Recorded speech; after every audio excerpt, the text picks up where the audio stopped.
So after where to next, where to next? To a ministerial interview is the answer to that question, and I'd like to invite our interlocutor, or our provocateur as we're calling them today, and the minister to the stage. The minister in question is the Honourable Rob Stokes MP, who's the New South Wales Minister for Planning and Public Spaces and Minister for Transport and Roads. And his interviewer is Theo, who's a partner financial advisory Deloitte Australia and also Special Economic Counsel to the Western Sydney Leadership Dialogue. Please make them welcome.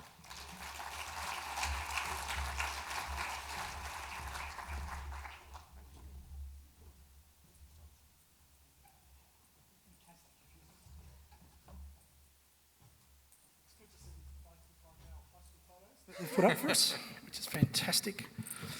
Hello everyone. Minister, welcome. I think we've got a round trip of 15-20 minutes to tap the world's zeitgeist.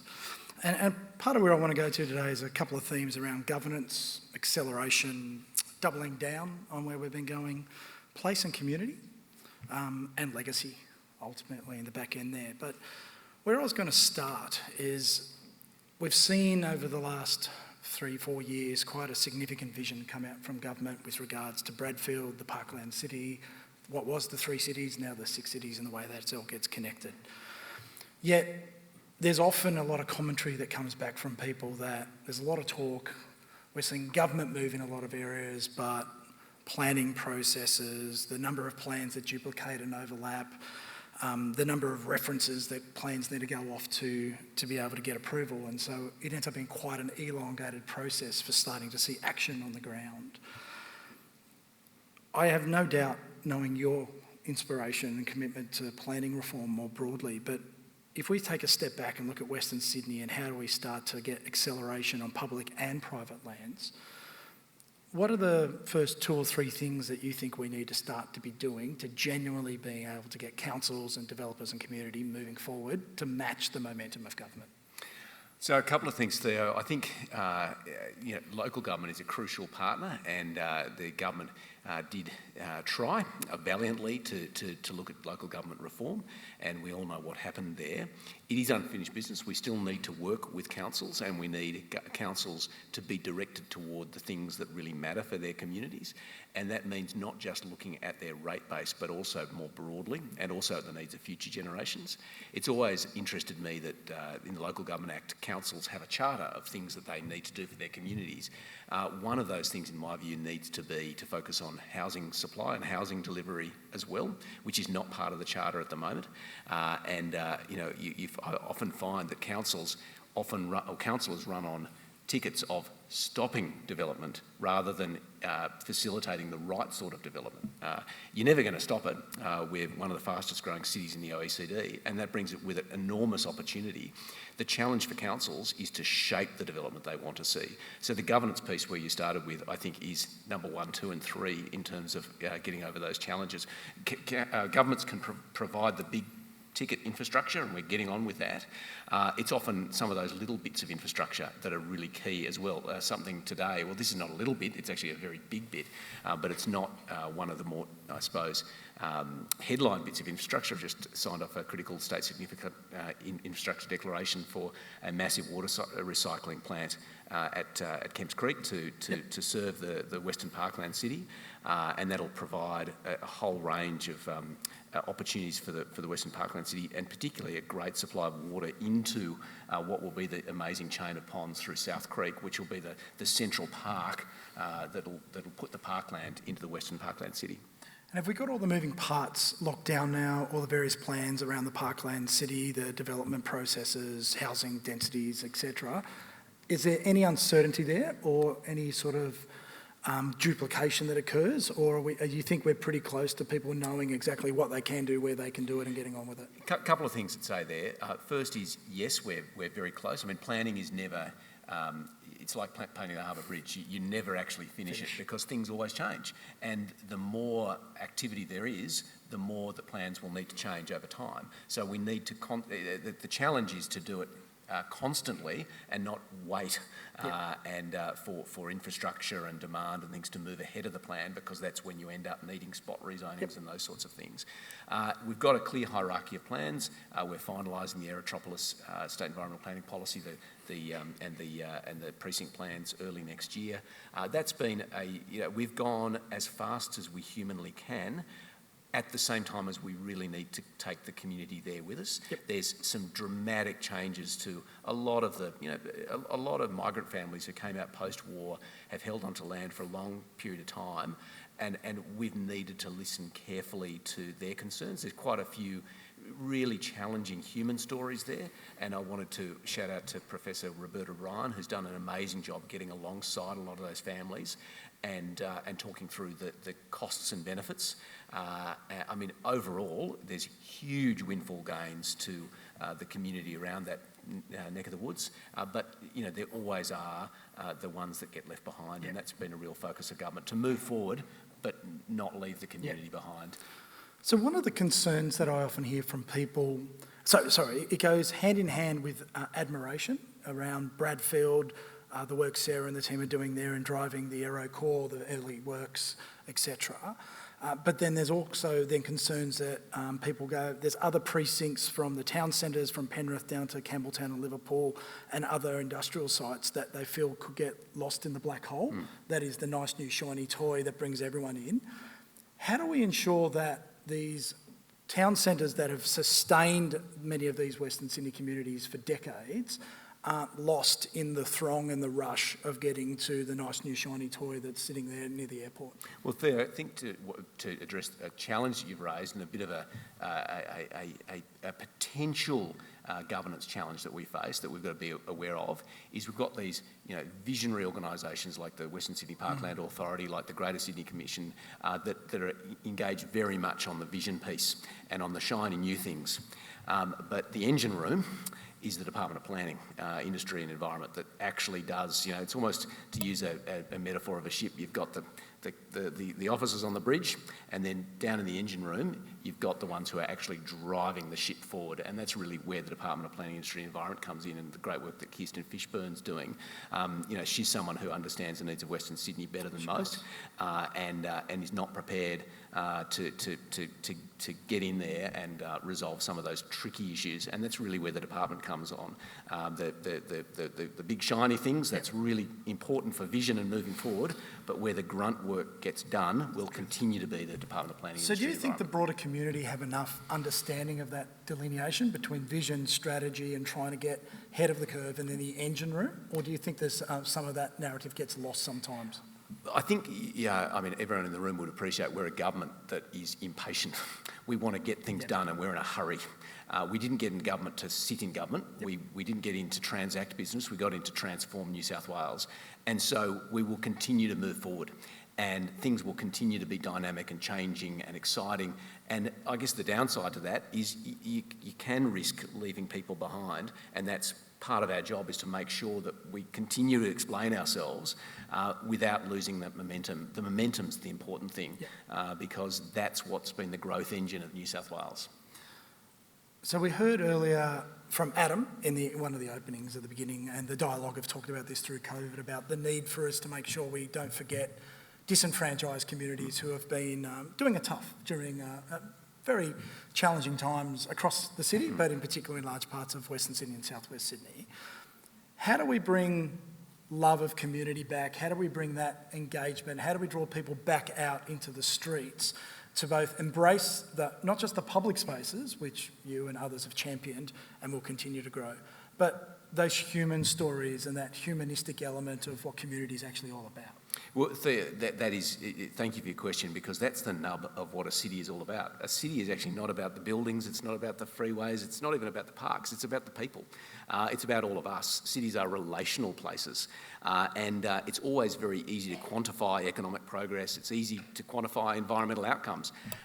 What's harder to quantify is how just is our city? How much opportunity does it provide to individuals? How does it make people's lives or experience of life better? Which is my fundamental interest in public policy. It's ultimately about people, it's about all of us. And there's a few ways we can do that. I mean, we've seen visitation to our parklands increase dramatically. The great work that Denise Ora and her team do with the Botanic Gardens, and what we've seen down at Mount Annan. I think the visitation rates have gone up from 4,000 from 400,000 to 600,000 over the last 5 years. That's been part of the pandemic. So we've seen a focus on our public spaces and Greater Sydney Parklands, and Sue Ellen Fitzgerald and the work she's doing. But as you put it, it's also those granular streetscapes themselves. Having both transport and planning raise a few issues, but one of the great challenges and opportunities is I can see streets not just as sewers for cars.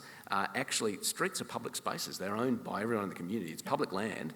We need to recapture them. Often we conceptualise streets as things that separate us. They actually should join us. And so having these street parties, the Festival of Place that we're investing a considerable amount of money to roll out events with councils. We saw that great event down George Street. We're keen to replicate those sorts of great dining experiences right across the fabric of the city. And a huge amount of that money is focused on the areas in Western Sydney that were particularly affected by the lockdown. So there'll be a lot of love in those communities to actually try and bring people together.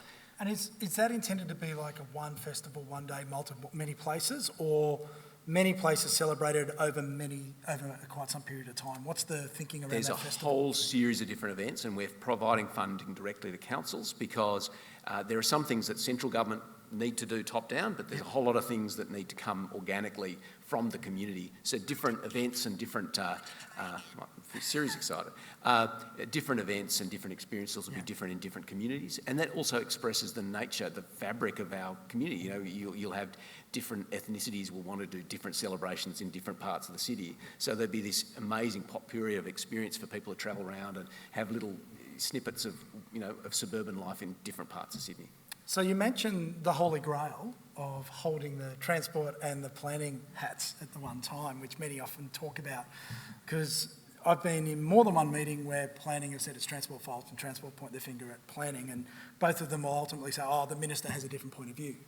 So for the short period of time, and hopefully it's longer, you have the backing of many people in this room that you hold both hats for a while, how do we look at a situation like the metro line that's going to Bankstown?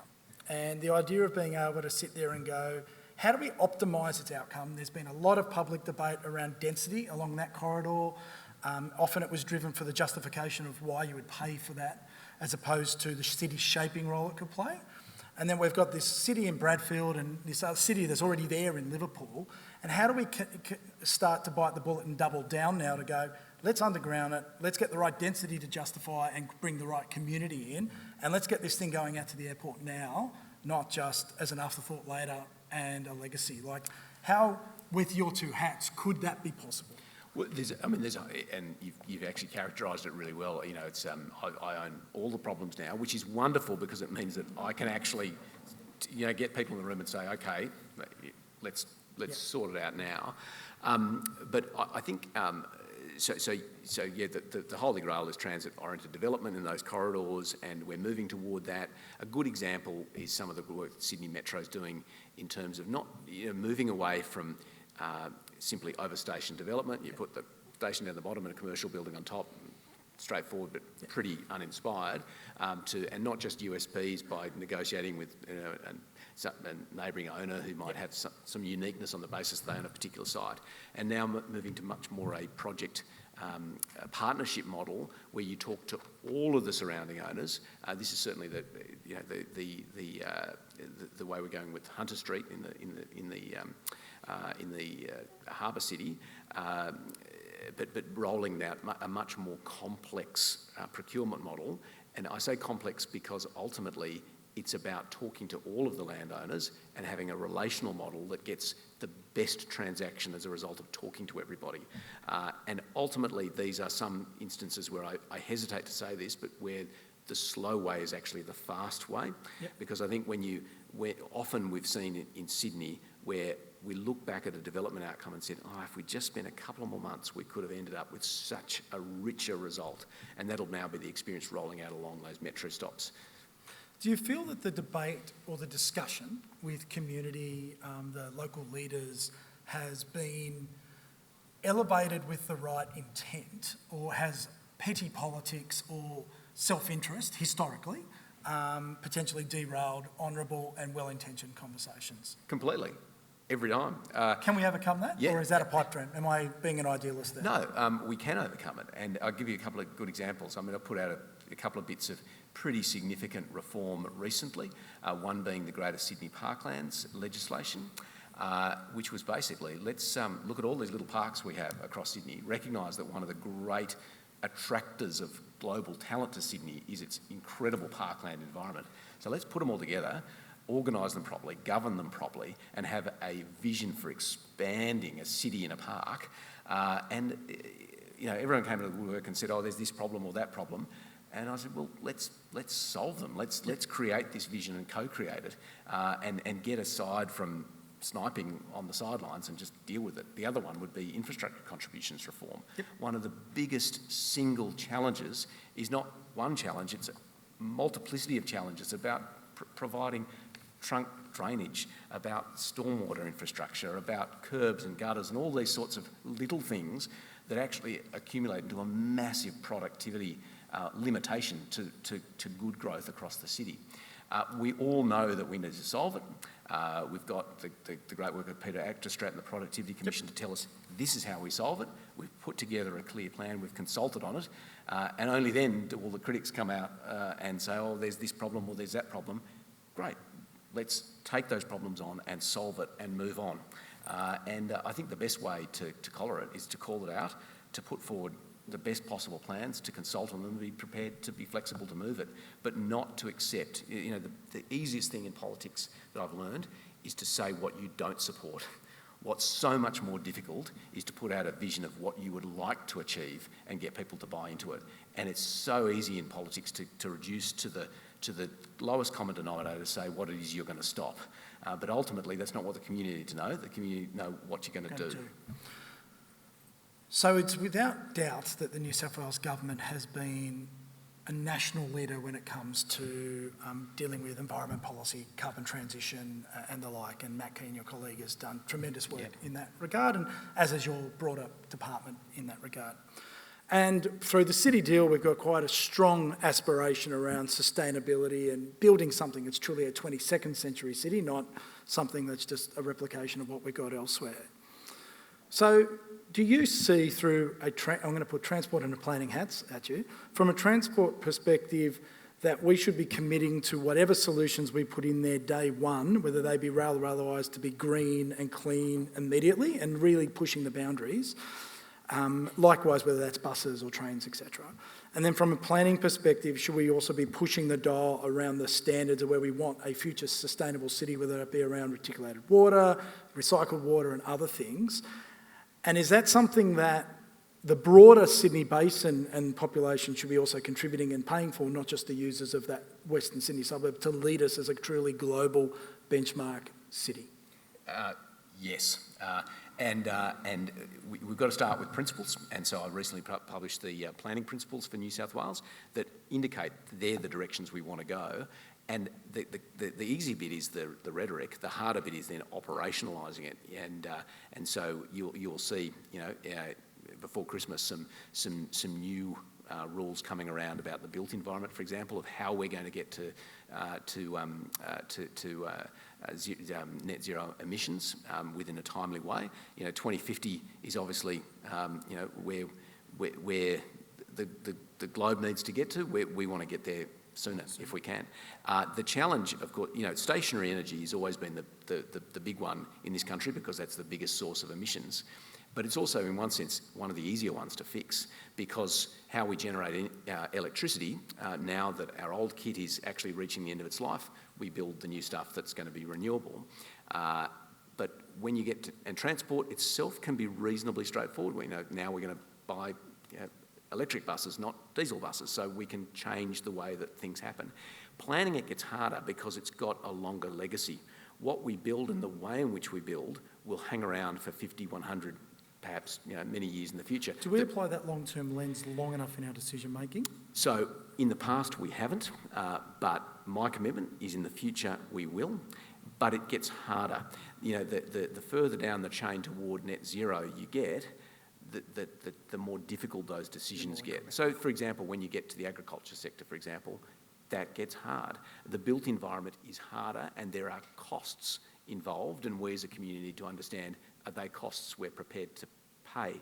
My belief is we have to, we don't have a choice, but to your question, we need to make sure those costs are spread equitably. And so with part of that, and this is part of what the infrastructure contributions reform is about, is sure, lowering the rate that developers have to pay for development, but also broadening the base and recognising that regional contributions might mean that there's a particular need to pay for infrastructure in Western Sydney, and it may well be that other parts of Sydney help to subsidise that a bit.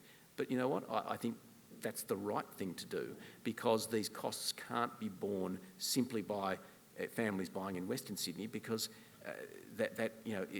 it's already hard enough. We need to do everything we can to spread those costs over time, but also recognising if we build buildings better, they're actually going to be much cheaper to operate over the longer term. And the bigger thing to start with is our subdivision patterns themselves. Yep. A lot of the development community talk to me about it's so hard on this particular block to get a sustainable outcome.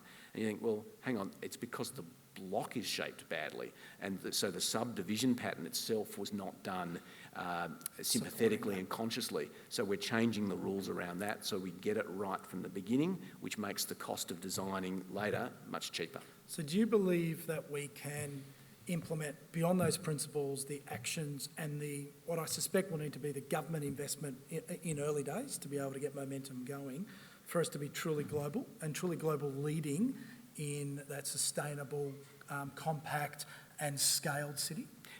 Yes, we can. And it comes back to us as a people, because one of the things that I've been on a journey learning about has been what reconciliation actually means in terms of reconciling with Aboriginal people, but also the heritage of this country that we share, to recognise. And so the planning principles are based on recapturing some of that knowledge, recapturing some of that heritage, and putting that into planning practice. So, for example, great sustainability outcomes are achieved not by replicating little English villas in the suburbs, but actually coming to a more Australian vernacular. I think as a country, I was actually speaking to the Japanese consul of all people. I don't think he'd mind me saying this. His objective thought about our nation state is there's sort of three broad tribes. There's the old Anglo-Irish Australia, there's the multicultural Australia, and there's the much more ancient Indigenous Australia.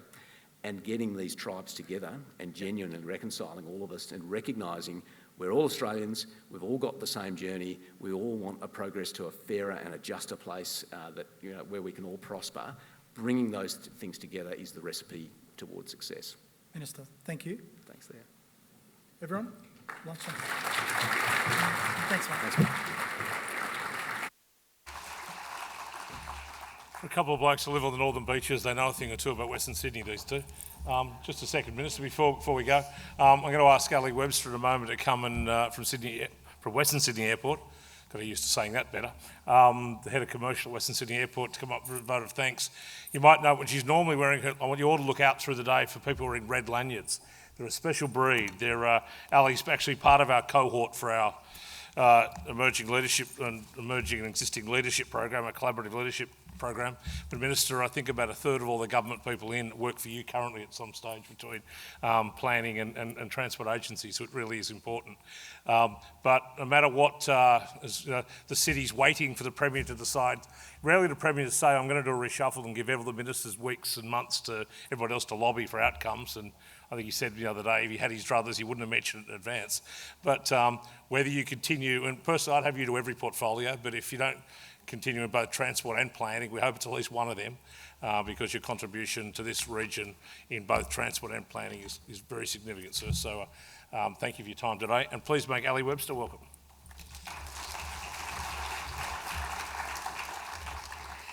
Well, Minister Stokes, I can't thank you enough for that very passionate, insightful discussion. It really resonated when you spoke passionately about the livability and the role of public spaces, particularly after or in the world of pandemic that we currently find ourselves in.